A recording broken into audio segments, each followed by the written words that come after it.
AFA Today, AFR Talk. Kevin McCullough is my name. Glad to have you with us. Just a gorgeous day in the New York area, and every single day I am grateful that you are with us so that we can obliterate some confusion, amplify some truth, and pursue clarity together. That is just the joy of my life and the calling that I feel like God has called me to. I'm not a smart guy. I'm not especially witty. But I think I have this ability to kind of see through to the core of what it is, and I hope that it helps bring other people clarity on the issues of the day as well. Kevin McCullough is my name, 888-589-8840, 888-589-8840. So glad to have you with us.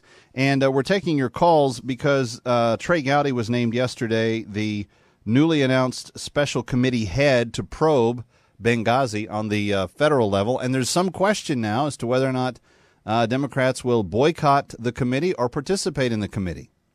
Would you like them to participate?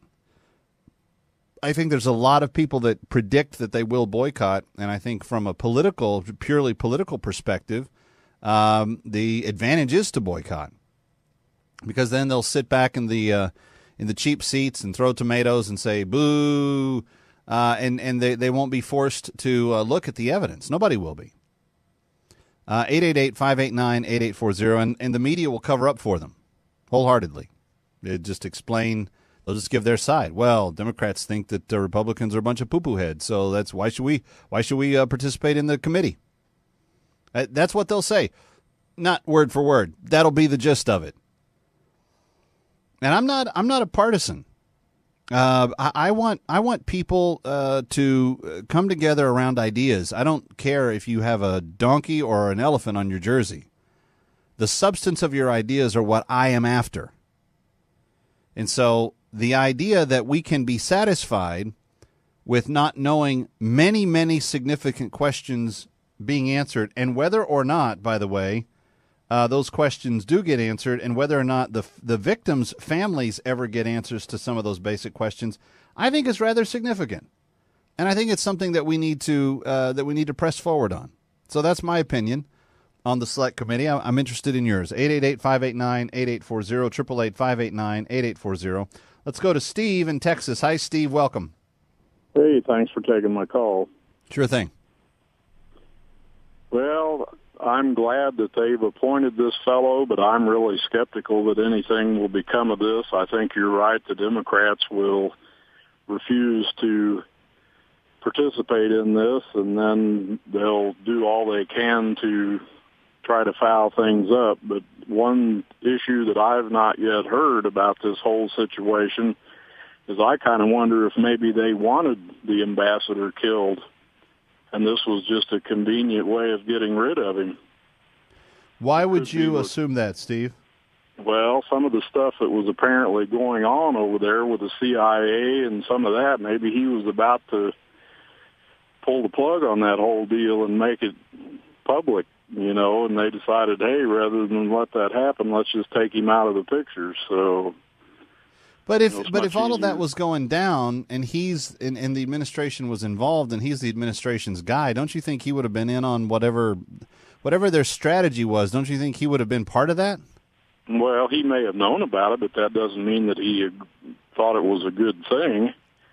The fact that he asked for more security prior to that time and they refused to provide it, that's pretty suspicious to me. See, that's another question that's very intriguing and we need an answer to. And the families deserve an answer to it. Thank you, Steve, for your call. The families of the dead Navy SEALs deserve an answer as to why there wasn't proper security at the consulate. Those Navy SEALs should have never had to have left their post to go over to the consulate from where they were to be able to try to rescue him. Because there should have been this understanding that he was going to be protected.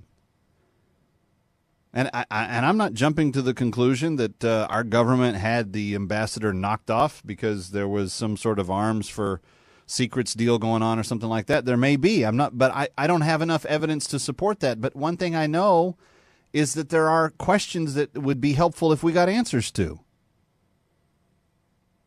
202-224-3121, by the way, if you want to encourage your congressional representative, particularly those of you that live in states where you have Democratic congressmen and women, tell them that you want them to join the select committee.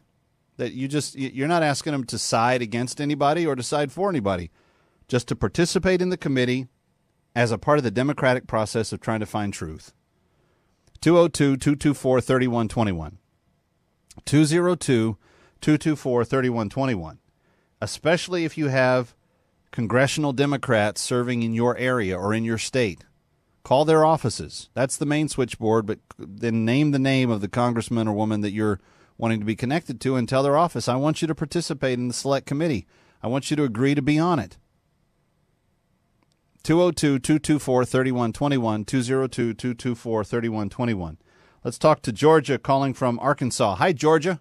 Hi, Kevin.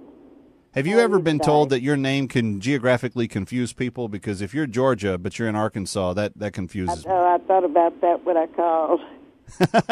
No problem. And Glad you did. Where are you from? And I said Arkansas. Georgia from Arkansas. Gotcha. Anyway, they don't want to participate because they've got something to hide.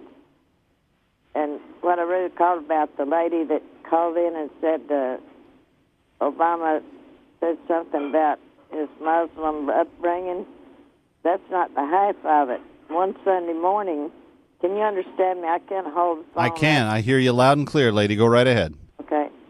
I can't hold the phone up. I have to lay it down on the bed.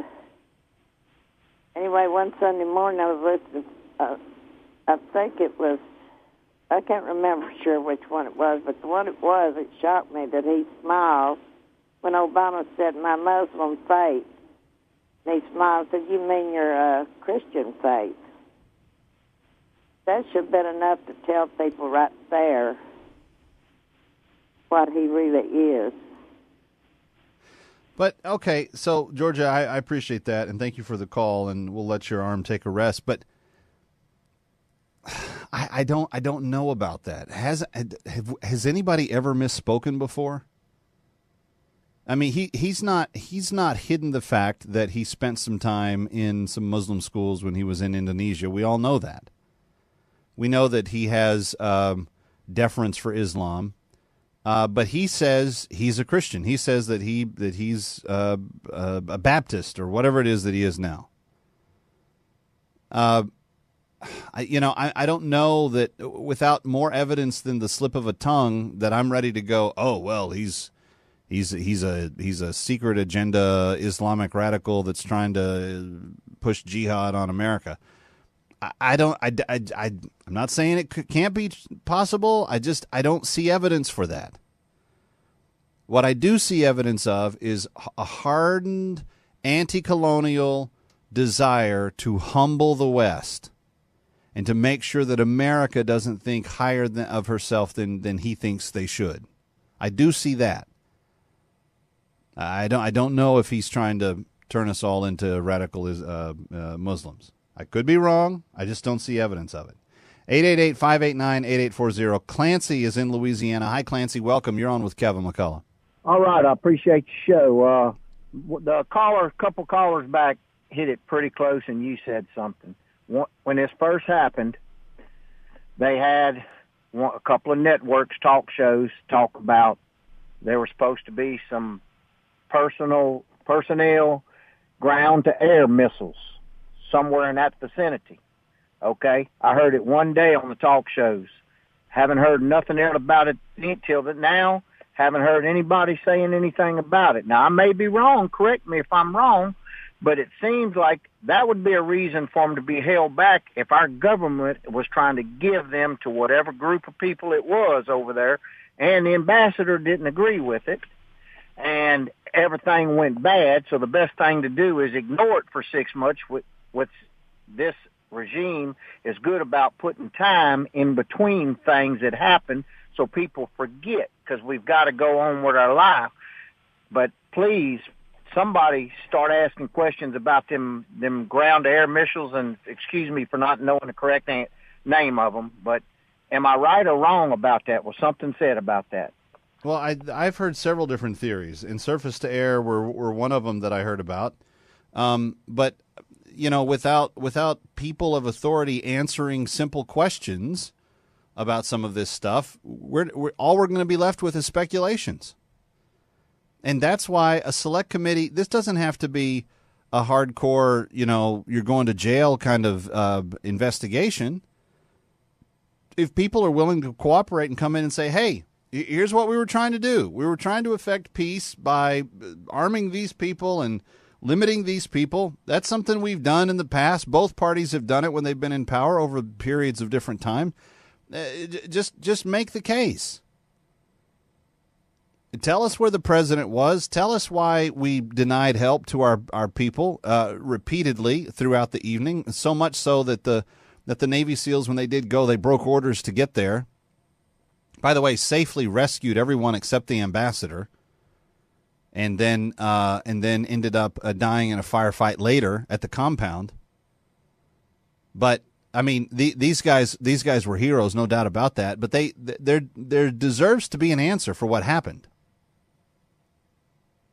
888-589-8840, 888-589-8840. I hope Trey Gowdy is able to get to the bottom of this. Let's talk to Mac in Georgia. Hi, Mac. Welcome. You're on with Kevin McCullough. Glad you're here. Thank you, Kevin, for taking my call. I think Hussein Obama, sounds a little like Muslim, but I think he's about the biggest racist in the United States. I think he wants to condemn the white race for all the slavery, and the blacks actually have been under all this time, so he's going to make us feel like suffer. That's my opinion. Thank you, Kevin. He's going to make us suffer? Yes, sir. And how does that relate to Benghazi he's specifically? Doing away with the United States, Kevin. Look at how does that relate to what we're talking about, though? He was expressing his racism and not doing anything in Benghazi? Sure. I mean, I understand, and some of the callers ahead, I think they might have hit on something, what they were talking about. But he's not for the U.S. at all. I believe all your callers will say that. And why would he not be? That's what I feel. Thank you, Kevin. Yeah, thank you. Thank you for your call. 888-589-8840. Let's talk to Denise in Mississippi. Hi, Denise. Welcome. You're on with Kevin McCullough.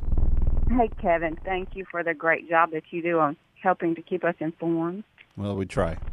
I just wanted to make a comment. There was a gentleman that called in a few callers back, and I think he was having a hard time expressing what he was really trying to say, but what I kind of got from it was that he was talking about a statute of limitations, and, I'm thinking there shouldn't be a statute of limitations on terrorism. So 2 years or 20 years, it shouldn't matter whether it's terrorism or terrorism after the fact by covering up. Well, I think we keep pushing until we get answers. I do believe that, yes. Absolutely. But that's all. I kind of thought he was having a hard time expressing that. Well, Denise, I appreciate you clarifying. Thank you for the call. Appreciate you. 888-589-8840. Kent is in Kentucky. Hi, Kent. Welcome. You're on with Kevin McCullough. Hey, Kevin, how are you? I'm good. Hey, there was a couple of ladies that called in today, and one of them, she spoke for a little while and expressed the fact that she believes President Obama is a Muslim. Then you just had another lady that gave an anecdote about she was listening to a program, and he did what we would refer to as a Freudian slip, where he they both mentioned that, but go ahead. Okay, so my question is, if it walks like a duck and it quacks like a duck, why isn't it not a duck? He's certainly not a Christian, and I've heard you say many times before that it seems like this guy lies, like it's almost like he just can't help himself. He lies so much. So when he said he was a Christian, why should we believe that? Well, I'm not saying that I do. Here's the thing about that. What I'm saying is that he asks us to take him at face value in terms of his personal faith. He says he's a Christian. He belonged to a, quote, church, using quotation marks around that, on the south side of Chicago, Dr. Jeremiah Wright's church. Black liberation theology, very different than what we would consider to be normal evangelical fare. But having said that, I don't. He would come to you and say, "Prove to me that I'm not a Christian," and he means culturally. He doesn't mean biblically. So you would say, "Well, you go to a church service. You don't go to a mosque." See, there would be all these things that he would do that would seem to violate an inner nature of Islamic, status, if that's what he was. And so I just, And here's the other thing, Kent. I don't know that it gets us anywhere towards the actual issues that matter for us to sit here and speculate about what he is on the inside of his brain. There's enough behavior. There's enough obvious evidence of how actions he has taken, of policies that he has championed, of decisions he has made, to understand those and to critique those on the merits of what they are. Me understanding as to whether or not what year he felt more Muslim than Christian or more Christian than Muslim, or if he's secretly a Muslim or secretly a Christian or whatever, that does nothing except create a lot of speculation and people on the sidelines going, ha, ha, ha, you're thinking about that all the time. What we should be doing is asking simple questions. Like, Mr. President, on the night of 9/11, 2012, when an ambassador came under fire, not from a spontaneous demonstration over some video, that's already been proven to be a farce, and you knew that within minutes of the attack taking place. Mr. President, on that night, when rocket launchers pulled up and mortars were being used against our consulate, where did you go from 4:30 in the afternoon until late that evening? Where were you in the period of time when those 8 hours could have made the difference for people between life and death? Mr. President, we need to know. See, I think if we get answers to some of these simple questions, we can make judgments on other stuff when we have the time. But these things are important. Whether he believes he's a Muslim internally or not, I don't know. I'm too tired. I need facts on what he's actually done. And I think that's where we should keep our focus. Kevin McCullough, glad you're with us each weekday. Join us next time, AFA Today on AFR Talk. And coming up next, it's the Silver Fox, Brian Fisher, Focal Point, straight ahead.